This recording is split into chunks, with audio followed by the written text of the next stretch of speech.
कि अयोध्या और बद्रीनाथ के बाद कांग्रेस पार्टी केदारनाथ उपचुनाव भी जीतने जा रही है और कांग्रेस के कार्यकर्ताओं का उत्साह आप देख रहे होंगे, जनता का गुस्सा आप देख रहे हैं। एक साल से यात्रा को डाइवर्ट करके उत्तराखंड की सरकार ने सुनियोजित तरीके से केदारियों के हाथ की रोटी न केवल छीनी बल्कि हाथ पर लाठी चार्ज भी किया है। मैं पहली बार देख रहा हूं कि जो लोग, जो ट्रांसपोर्टर, जो यात्रा व्यवसायी, जो होटल ऑपरेटर, जो कूड़ा खच्चर चलाने वाले और जो छोटे दुकानदार यात्रा की रीढ़ होती थी या होते थे, उन लोगों को यात्रा के पहले चरण में पहले ही सप्ताह उन पर मुकदमे कायम कर दिए गए। उन लोगों को इतना डराया गया कि जो यात्रा न केवल केदारनाथ भूमि के लोगों का पेट पालने वाली थी बल्कि यहाँ से लेकर दिल्ली तक के लोग इस यात्रा पे पलते थे, वो सब, उन सब में त्राहिमाम है। जिन बेरोज़गारों को सरकार ने नौकरियों में छलावा करके, नकल करा करके, बार बार परीक्षाएं स्थगित करके छला था, अगर उन बेरोज़गारों ने कर्ज लेकर के 2 कमरे होटल के बनाए, आज उस कर्ज के 2 बोझ में डूबे हुए हैं। ये लड़ाई केदारनाथ के स्वाभिमान की लड़ाई है और आप सब जानते हैं केदारियों का स्वाभिमान। केदारनाथ के लोग अपने स्वाभिमान के लिए मर मिटते हैं। पहली बार हमने सुना, देखिए, शिला, भगवान शिव तो शिला स्वरूपी हैं। अगर शिला ही केदार से ले जाने की साजिश हुई या ले करके चले गए तो फिर केदार में बचा क्या है? सोना चाट गए, सोना चट्टू। इन सोना चट्टुओं को जनता सबक सिखाने के लिए तैयार है। और ये सरकार, आजकल आपने देखा होगा, मुझे लगता है इनको जनता का भय और पर्वतीय क्षेत्र के लोगों का भय बिल्कुल खत्म हो गया है। इतना प्रताड़ना करने के बाद, सारे उत्तराखंड की ज़मीनें बेचने के बाद, अभी हमने कुछ दिन पहले खुलासा किया था कि कैसे मसूरी के जॉर्ज एवरेस्ट इलाके की स्टेट की ज़मीन 2700-2800 करोड़ की ज़मीन 1 करोड़ साल के किराए पर दे दी। इसकी भूख ख़त्म नहीं हो रही, लूटने की इनकी भूख ख़त्म नहीं हो रही है। अब हमारे धारों पर, गदरों पर, झरनों पर, पानी के स्रोतों पर टैक्स लगाने वाली है। मुझे लगता है जो काम अंग्रेज़ नहीं कर सके वो काम भारतीय जनता पार्टी की उत्तराखंड की सरकार कर रही है। और केदार घाटी के लोग चेते हुए लोग हैं, सजग लोग हैं। मुख्यमंत्री को गलतफहमी है कि केदारी समझते नहीं हैं। केदारियों से ज़्यादा साक्षरता का रेट, साक्षरता का प्रतिशत प्रदेश भर में कहीं नहीं है। केदार के लोग पढ़े लिखे भी हैं, साक्षर भी हैं, सजग भी हैं और पीढ़ियों से देश और दुनिया को जानते हैं।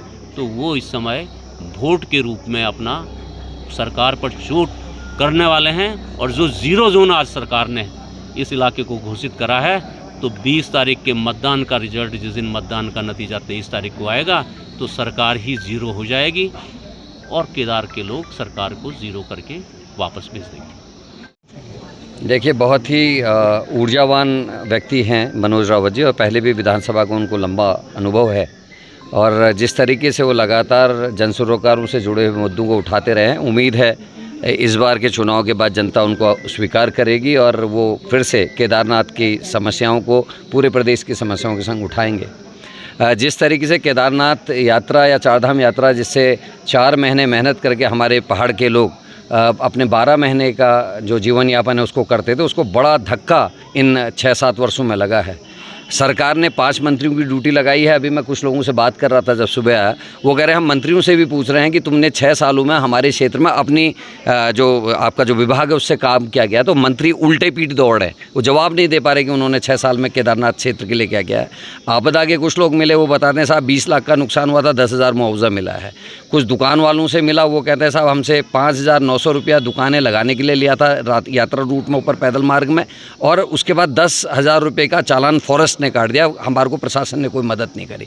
इस तरीके की अनेकों दिक्कतें यहाँ। अस्पताल में डॉक्टर और दवाइयाँ नहीं हैं, स्कूल में टीचर्स नहीं हैं, सड़कें टूटी तो टूटी हैं, आपदा वालों को मदद नहीं हो रहा। और चारधाम यात्रा जो यहाँ की रीढ़ थी, हमारे अध्यात्म के साथ, हमारी संस्कृति के साथ साथ हमारे आजीविका का जो साधन था, उसको बहुत गहरी चोट भारतीय जनता पार्टी की सरकार ने लगाई है। उससे लेके लोगों में नाराज़गी है। मंदिर से समझे हुए अनेकों मुद्दे हैं। दिल्ली में मंदिर बन रहा है, हमारे प्रदेश का मुख्यमंत्री जाके उसका उद्घाटन कर रहा है। पंच केदार सुना था, छठा केदार बनाने की जो कोशिश हो रही थी, उसको लेकर खासा रोष लोगों में है। और अभी जिस तरीके से मुख्यमंत्री की सभा का पंडाल खाली पड़ा है और घबराहट जो बीजेपी में देखी जा रही है, उससे मैं पूरी तरीके से आश्वस्त हूं कि मनोज रावत जी जीत कर इस चुनाव को, कांग्रेस की जो हैट्रिक है उसको पूरा करेंगे।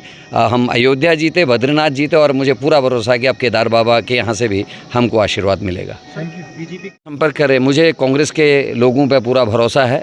निश्चित तौर पे जो मदद करना चाहे कांग्रेस की आइडियोलॉजी को, वो आए। और केदार की बात जो अभी मनोज रावत जी कर रहे थे, जिसको केदार से प्रेम होगा, जिसको पर्वतीय लोगों से प्रेम होगा, वो निश्चित तौर पे इस समय कांग्रेस के साथ मदद करेगा। पार्टी अपनी जगह है, लेकिन स्थानीय मुद्दों के साथ कांग्रेस इस चुनाव में है। तो जिनको भी स्थानीय समस्याओं से जो लोग अपने आप को सहमत मानते हैं, वो कांग्रेस का साथ देंगे। मैं हमारे प्रत्याशी मनोज रावत जी को, जो कि इस विधानसभा से पूर्व में भी विधायक रहे हैं, उन्हें शुभकामनाएं देता हूं। आज हम सब लोगों की उपस्थिति में, कांग्रेस के कार्यकर्ताओं की उपस्थिति में, प्रदेश अध्यक्ष जी की उपस्थिति में, हमारे सभी वरिष्ठ नेताओं की उपस्थिति में आज मनोज रावत जी ने नॉमिनेशन किया है। मैं इस स्थान से इस विधानसभा क्षेत्र की जनता का, मतदाताओं का आह्वान करना चाहता हूँ, और यहाँ के कार्यकर्ताओं का, कांग्रेस के कार्यकर्ताओं का आह्वान करना चाहता हूँ कि चल उठ, बांध कमर, फिर देख केदार क्या देता है। भगवान केदार का आशीर्वाद होगा। निश्चित रूप में एक सशक्त जनप्रतिनिधि केदारनाथ विधानसभा को सदन में भेजने का अवसर है, जो कि अतीत जिस प्रकार से पहले उन्होंने उस समय ये बातें उठाई, जो बातें आज मुद्दों के रूप में उठ रही हैं, उन बातों को 5 साल पहले समझने वाले व्यक्ति मनोज रावत जी हैं। और पुनः एक मौका यहाँ की जनता के पास है कि उनको प्रतिनिधि बनाकर अपना वहाँ भेजें, ताकि यहाँ के मुद्दों पर वो मुखर रूप से सरकार के सामने सीना चौड़ा करके उसका मुकाबला कर सकें और यहाँ के मुद्दों पर यहाँ की जनता का पक्ष ले सकें। इस दौरान माननीय मुख्यमंत्री जी ने अभी कुछ दिन पहले घोषणाएं की। ये घोषणाएं दिवंगत विधायक शैला रानी का अपमान है, क्योंकि शैला रानी जी उन बातों के लिए अपने जीते जी संघर्ष करते हुए मुख्यमंत्री जी से कई बार निवेदन कर चुकी थी। तो उनके जीते जी तो ये नई घोषणाएं की, उनके जीते जी तो वो काम नहीं किए। और अब उनकी मृत्यु हो जाने के बाद जब चुनाव आया, उनकी बेटी को भी टिकट नहीं दिया, लेकिन उसके बाद अब जो है उस पर घोषणाएं, सिर्फ काम भी नहीं, सिर्फ घोषणाएं करके मुख्यमंत्री जी वोट बटोरना चाहते हैं। यहाँ की जनता इस बात को समझती है और निश्चित रूप में मैं उम्मीद करता हूँ, हमें पूरा विश्वास है कि बद्रीनाथ और मंगलौर के विधानसभा के चुनाव का परिणाम यहाँ केदारनाथ में भी उसकी पुनरावृत्ति होगी उस परिणाम की। और ये भी कहता हूँ कि 2027 में विधानसभा तक पहुँचने का, विधानसभा में जीत दर्ज करने का मार्ग इस केदारनाथ के परिणाम से होकर जाएगा। हम पूरी ताकत के साथ, कांग्रेस पार्टी पूरी ताकत के साथ, एकजुटता के साथ जनता के चरणों में अपना निवेदन लेके जाएंगे।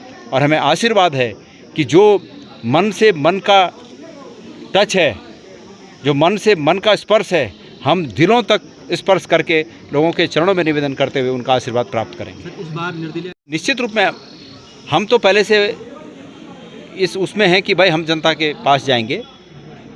हमें अपने कार्यकर्ताओं पर भरोसा है और निश्चित रूप में जिन निर्दलियों की आप बात कर रहे हैं वो भी हमारे साथी हैं, वो भी हमारे हमदर्द हैं और अंततोगत्वा वो भी सरकार के मारे हुए हैं। जिनकी आप बात कर रहे हैं वो किसके मारे हुए लोग हैं? वो सरकार के मारे हुए लोग तो हैं। तो उनके जो वोटर हैं, उनके जो कार्यकर्ता हैं, वो भी तो इस बात को अच्छी तरह समझते हैं। तो इसका असर क्या कैसे होगा, ये तो आगे आने वाले कुछ दिन में पता चलेगा, लेकिन हम इस पर हमें विश्वास है कि हम अपने पक्ष को लेकर जनता के बीच जाएंगे और जनता का आशीर्वाद लेंगे।